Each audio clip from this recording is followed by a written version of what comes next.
Hi, my name is Massimo Banzi and I like to make things. And welcome to another Arduino tutorial video. Today we're going to learn how Arduino can control software running on your computer. So we're going to be using a very simple circuit that you can see here, where we're going to be reading the position of a potentiometer and sending that data over the USB connection into your computer, where a small program written in the processing language is going to be used to change the color of the Arduino logo depending on the position of the potentiometer. So how does this work? Well, if you notice, the Arduino has two chips. One main processor here, which is the one that executes the code that you program in the Arduino IDE, and this other smaller square chip that lets the Arduino processor communicate with the USB bus over to the computer. So we're going to be using, for this project, something that's called serial communication, because the Arduino will send data over to the computer 1 bit at a time at a certain speed that we will define in software. And then the square chip that you see here will convert that into USB data that travels over to the computer. We have used serial communication in the past in order to visualize the data that comes from the Arduino board within the Arduino IDE. There is a button on the Arduino IDE called Serial Monitor. If you press that, a small window opens up, and then you can see all the data that comes from the Arduino board visualized scrolling down the small window. And then there is a little menu at the bottom that says normally 9600, and that's, for example, the speed of communication used by the Arduino to send the data. So the Arduino speed of sending and the Arduino speed and the Arduino IDE speed of receiving have to be the same in order to sort of keep the data readable. So in this case, we're going to be doing more with the data that comes into the computer. Instead of just visualizing it on the screen, we're going to be using another software to capture that data and use it to do something and control the software from the Arduino. To do this, we're going to be using the processing language. Processing is that was a major inspiration and one of the bases for developing Arduino. And it's a great way to learn how to program. You can download the processing IDE for free from the processing.org website. After you download it, you should install it according to the instruction you find on the website, and you should go through a couple of tutorials like the overview tutorial. After that, you can load the processing code into the processing IDE, and you can load the Arduino code into the Arduino IDE, and then transfer the program onto the Arduino board. And after the code is loaded, you will see that the TX LED will start to blink, signaling that the Arduino is sending data. So you can open the serial monitor, see the data scroll on the screen. After you see that, the Arduino part of the work is done. You can close the serial monitor. Then you switch over to the processing IDE. You press the button to start the code on the processing IDE. That will read the data coming from the Arduino from the serial port, and then you will use the number to change the background color of the Arduino logo. Now, we should go through the code and see in detail how the two different applications work. Let's build the circuit first. So here, you can see that we have a potentiometer plugged into the breadboard, and we have one wire going from the potentiometer to the analog input 0 in order to read the value coming from the potentiometer. Then we have two wires connected to the potentiometer going to the plus and minus rail on the breadboard. And then we have a red and black wire going from those two rails to the 5-volt and ground signals on the breadboard. So when I change the position of the potentiometer, a corresponding voltage is coming out of this wire and going into the analog input 0. And that data gets converted into a number that gets sent down to the USB cable over to the computer and then to the processing code. We'll start with the Arduino code. So here, you see the code is very simple.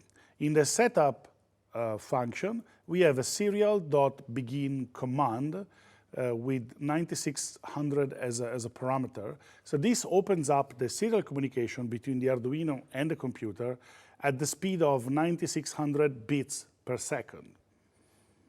Then, in the main loop, we read from the analog input 0 using analog read A0. The value that we read is between 0 and 1023, and we divide that by 4. This is because serial.write, which is the function that we are using to send the data over to the computer, only accepts bytes that have a value that goes between 0 and 255 as a maximum value. So by dividing the result of analog read by 4, we go from a value that goes between 0 and 1023 to a value that goes between 0 and 255. So serial write sends the data from the Arduino onto the cable over to the computer. After that, we have a delay of 33 milliseconds just to avoid overloading the serial communication with too much data. They can actually create some problem on some slower computers. So once the data is reaching the computer, then we have to explore what the processing code is doing in order to read that data and visualize it. So switching over to the processing code, at the beginning we have this import statement that imports the library called processing.serial. This one is the twin library of our serial.begin, sort of a serial library on Arduino. There is a corresponding serial library in processing that we are using to open the communication and read the data from the board. Then we have an object called serial that defines the serial port we want to use to communicate with Arduino. And then we define a p-image object called logo that will contain the logo image that we want to tweak. Finally, we have an integer value called bgcolor that starts off as 0 that defines the color of the background. So let's look at the setup function. At the beginning, we use color mode HSBC to define that the colors that we're going to specify later are using this HSBC convention. And you can read more about this in the processing documentation. Then we use the load image function to load the logo.png file into the logo object. Then the size function defines that the size of the processing output window is going to be the same as the size of the Arduino logo. Then here, there's a tricky part. There is a println statement that will print the list of all the serial ports that are present on your computer. This is because we need to know the name of the serial port in order to open the correct one. Now, for a strange number of reasons, on Mac, the Arduino board port is always the first one in the list. So if you look at the code that we have here, my port is defined as a new serial object that picks the element 0 in the list of ports, so the first port in the list. So on Mac and Linux, this generally just works out of the box.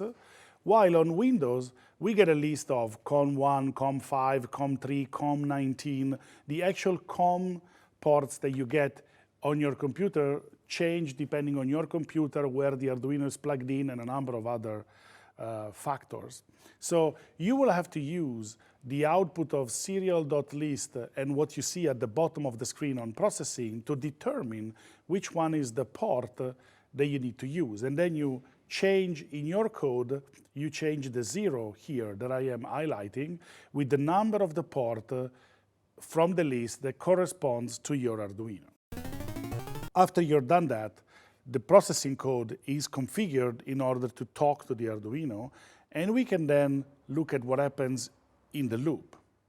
In the loop, we start off by setting the background to white by doing background 255. That sort of cleans the window at the beginning of each frame. Then there is an if statement that says, if my port.available more than 0, this basically is used by processing to check if that particular serial port has data that has come in recently that can be processed. If available returns a number that's larger than 0, there is data available that we can read. So we say BG color, which is the variable that defines the color of the background, equal myPort.read. So you can see now that if by looking at the code side by side, on the Arduino side, we have serial.write that sends the data. And then on the processing side, we have myPort.read that read the same number into the BG color variable. After reading the value that comes from the Arduino into the BG color variable, we use println BG color to print the value contained inside BG color at the bottom of the processing IDE window. After that, we use this function called background, where we use the value of BG color to define the hue of the color that we're going to use behind the Arduino logo. And then finally, by saying image logo, 0, 0, we tell processing that we want to basically overlay the Arduino logo on top of everything else on the screen, starting from coordinate 0, 0, so the top left corner of the window. If I now run the processing code by pressing on the Run button, I get a small window, and you can see that at the moment the color of the logo is light blue, and there is 128 being printed at the bottom of the processing IDE. If I move the potentiometer, you can see that each value corresponds to a color. So 0 is red here, then it becomes orange, then 71 represents green, for example, and then we get to blue, and then to purple, and back to red. So we have seen that we are able to capture the value of a sensor here on the Arduino board, convert that into a number that gets sent over the USB connection to the computer, and then there's a piece of software on the computer that can capture that number and use it to control something that happens on your computer.